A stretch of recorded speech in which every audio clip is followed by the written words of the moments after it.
پارہ 4 سورہ آل عمران آیت نمبر 155۔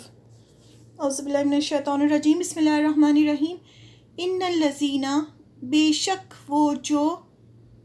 تولوا پھر گئے، منکم تم میں سے، یوما جس دن، التقل جمعانی آمنے سامنے ہوئیں دو جماعتیں، انما بے شک، استزلہم الشیطان پھسلایا تھا انہیں شیطان نے، ببعضی باوجہ بعض اعمال کے،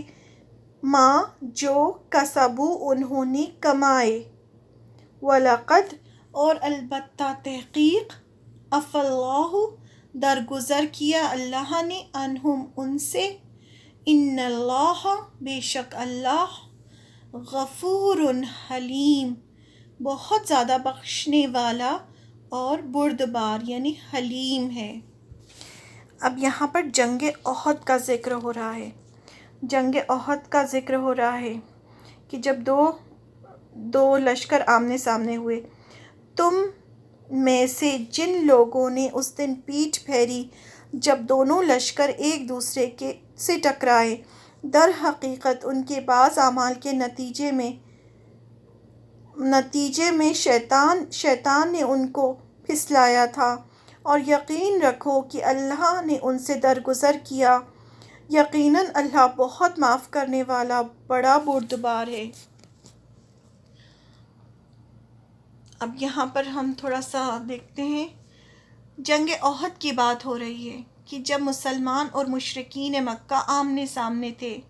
اور آپ صلی اللہ علیہ وسلم نے کچھ تیر انداز صحابہ جو پہاڑ پر تھے ان کو منع کیا تھا کہ چاہے کچھ بھی ہو جائے اپنی جگہ نہ چھوڑنا، لیکن جب مسلمان جیت گئے تو تیر انداز صحابہ نے سوچا کہ ہم تو جیت گئے ہیں، اور انہوں نے اپنی جگہ چھوڑ دی اور مال غنیمت سمیٹنے لگے۔ جو مشرکین بھاگ گئے تھے، جب انہوں نے دیکھا کہ پہاڑ پر کوئی نہیں ہے تو انہوں نے پلٹ کر پیچھے سے مسلمانوں پر حملہ کیا، جس سے مسلمان جیتی ہوئی جنگ صرف کچھ صحابہ کی نافرمانی کی وجہ سے ہار گئے۔ اللہ تعالیٰ فرما رہے ہیں کہ ان کو شیطان نے بھٹکایا تھا۔ اللہ تعالیٰ نے ان کے اس گناہ کے بعد بھی ان سے درگزر کیا اور انہیں معاف بھی کر دیا، کیونکہ اللہ بہت معاف کرنے والا بڑا بردبار ہے یعنی حلیم ہے۔ حلیم کون ہوتا ہے؟ وہ جو غصہ آنے پر بھی غصہ نہ کرے، پی جائے۔ ہم دن رات اللہ کی نافرمانی کرتے ہیں لیکن وہ ہمیں پکڑتا نہیں، ہمیں اور موقع دیتا ہے کہ ہم خود کو سدھار لیں، جبکہ بندے فوراً غصہ کرنے لگتے ہیں۔ اگر غلط کاموں پر اللہ پکڑنا شروع کر دے تو زمین میں کوئی نہیں بچے، لیکن وہ مہلت دیتا ہے ایک وقت مقرر تک تاکہ انسان توبہ کر لے، معافی مانگ لے۔ اب یہاں پر خاص طور سے جنگ احد کا ذکر ہے۔ جنگ احد میں کیا ہوا تھا؟ جنگ احد میں، جنگ بدر کے بعد ہوئی تھی جنگ احد، اور اس میں کافروں کا لشکر بہت بڑی تعداد میں آیا تھا، اور مسلمانوں کو آپ صلی اللہ علیہ وسلم نے، مسلمانوں نے اور آپ صلی اللہ علیہ وسلم نے سب نے مشورہ کیا، تو جو کچھ صحابہ ایسے تھے جو نئے نئے مسلمان ہوئے تھے اور جنہوں نے جنگ بدر میں حصہ نہیں لیا تھا، آپ صلی اللہ علیہ وسلم چاہتے تھے کہ جو جنگ ہے وہ شہر میں رہ کے لڑی جائے، لیکن انہوں نے کہا کہ نہیں، ہم تو اپنی بہادری دکھانا چاہتے ہیں، اور اس طرح سے کہا تو آپ صلی اللہ علیہ وسلم خاموش ہو گئے، اور پھر یہ ڈیسائیڈ ہوا کہ جو جنگ ہے وہ احد کے میدان میں لڑی جائے گی۔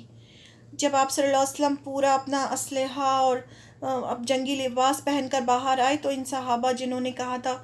کہ ہم احد کے میدان میں لڑنا چاہتے ہیں، ان کو احساس ہوا، تو انہوں نے آپ صلی اللہ علیہ وسلم سے کہا کہ نہیں، آپ جو کہہ رہے تھے ویسا ہی کرتے ہیں۔ تو آپ صلی اللہ علیہ وسلم نے کہا نہیں، یہ کسی نبی کی شان کے خلاف ہے کہ ایک بار جب وہ تیار ہو جائے تو پھر وہ اپنا ڈیسیجن چینج کرے۔ تو اس موقع پر آپ صلی اللہ علیہ وسلم کو ایک خواب بھی دکھا تھا، جس کی تعبیر یہ تھی کہ آپ کے گھر کا کوئی شہید ہوگا اور مدینہ لیکن سیف رہے گا، اس طرح کا ایک خواب دکھا تھا آپ کو۔ پھر اس کے بعد میں جنگ احد کی لڑائی شروع ہوئی. تو جب شروع ہوئی تو آپ صلی اللہ علیہ وسلم نے پہاڑ پر، پیچھے کی طرف ایک پہاڑ تھا، اس پر تیر انداز تھے کچھ، ان کو بہت اسپیشل انسٹرکشنز دیے تھے کہ چاہے تمہارے پرندے بوٹیاں بھی نوچ لیں تب بھی تم اپنی جگہ نہیں چھوڑنا. تو جب جنگ شروع ہوئی تو مسلمان جیتنا شروع ہو گئے، اور تھوڑے ہی وقت کے بعد مسلمان اچھے سے جیت گئے اور کفار مکہ بھاگنے لگے، اور کافی دور تک بھاگتے ہوئے نکل گئے اور اپنا جتنا بھی سامان تھا وہ سب چھوڑ کے چلے گئے. تو جتنے بھی مسلمان جو میدان میں تھے وہ سامان اٹھانے لگے. تو یہ جو تیر انداز صحابہ تھے جو پہاڑ پہ تھے، انہوں نے سوچا کہ اب تو جنگ ختم ہو گئی اور کافی دیر ہو گئی اور مشرکین تو بھاگ گئے ہیں، اور تو ہم بھی اپنی جگہ چھوڑ دیتے ہیں، اور اب تو ختم ہو گئی جنگ، اب تو سب کچھ ہو گیا. وہ بھی اپنی جگہ چھوڑ کر آ گئے اور وہ بھی مال غنیمت سمیٹنے لگے. تو اتنے میں کیا ہوا کہ خالد بن ولید جو تھے وہ ابھی مسلمان نہیں ہوئے تھے، وہ مشرکین کی طرف سے لڑنے آئے تھے، اور وہ بہت ہی زیادہ عقل مند اور بہت زیادہ مطلب ان کو جنگی مہارت تھی. انہوں نے جیسے ہی پیچھے پلٹ کے دیکھا کہ پہاڑ پر کوئی نہیں نظر آیا، ان کو کوئی تیر انداز نظر نہیں آئے، تو انہوں نے اسی وقت جتنے بھاگتے ہوئے مشرکین تھے ان کو پلٹا دیا، اور وہ سب پلٹ کر انہوں نے آ کے پیچھے سے پہاڑ پہ سے حملہ کیا مسلمانوں پر، ان مسلمانوں پر جو مال غنیمت سمیٹ رہے تھے. اور جو آگے بھاگ رہے تھے وہ بھی پلٹ کر دوبارہ سے آئے، اور آگے سے اور پیچھے سے دونوں طرف سے مشرکین نے مسلمانوں پر حملہ کیا. تو مسلمان بالکل بیچ میں پس گئے. تو جو جیتی ہوئی جنگ تھی وہ کچھ تیر انداز صحابہ کی نافرمانی، آپ صلی اللہ علیہ وسلم کی نافرمانی کی انہوں نے، ان کی وجہ سے پوری جنگ ہار گئے، اور اس میں بہت نقصان ہوا مسلمانوں کو. 70 صحابہ شہید ہوئے، آپ صلی اللہ علیہ وسلم کو چوٹ لگی. آپ صلی اللہ علیہ وسلم جو جنگی جو ٹوپی ہوتی ہے وہ جو لوہے کی وہ پہنتے، اس کی کیلیں آپ کے چہرے مبارک میں گھس گئیں، اور آپ کا دانت شہید ہوا، اور بہت نقصان ہوا، آپ کو بہت خون بہہ رہا تھا، اور بہت زیادہ پورا کی پورا جو تھا وہ پلٹ گیا. تو